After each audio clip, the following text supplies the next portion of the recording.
Hello दोस्तों, नमस्ते, प्रणाम दोस्तों। आज हम आप लोगों के लिए एक सोहर लेकर आए हैं। आप लोग वीडियो को लास्ट तक देखिए और कमेंट करके हमें बताइए कि यह गीत आपको कैसा लगा। और आप लोग के कमेंट का हमें इंतज़ार रहता है।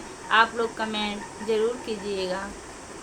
अरे अरे हारी चिरैया पिया के लगे चली जा सनिस पहुँचाई दे तू हो।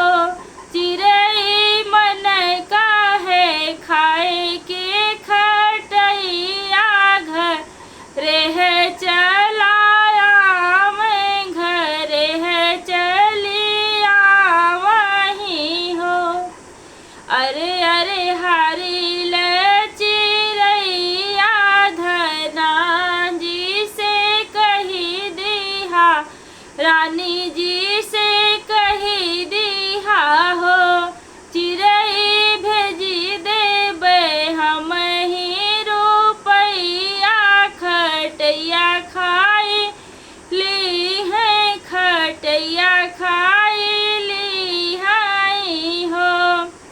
अरे अरे हारी चिरैया पिया जी से कही दिहा हरी जी से कही दिहा हो।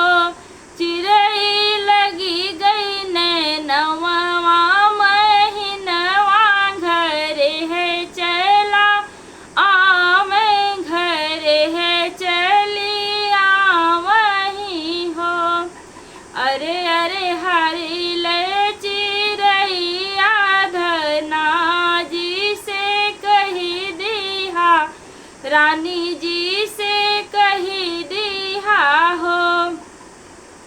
चिरई भेजी देबे सोठे बेसाहनिया घर है नाही अइबे घर है नाही अइबई हो। अरे अरे हारी चिरैया पिया जी से कही दिहा पिया जी से कही दिहा हो। चिरई ललना जे चलन बकैया घर है चली आवे घर है चली आवहीं हो। अरे अरे हारी चिरैया धना जी से कही दिहा रानी जी से कही दिहा हो। चिरई भेजी देबे लाले घून घूनमा घर है नाही अइबे घर है नाही अइबई हो। अरे अरे हारी चिरैया धर प्रभु जी से कही दिहा स्वामी जी से कही दिहा हो। चिरई ललना जे पापा बोलावे घर है चला मैं घर है चलिया वहीं हो। अरे अरे हारी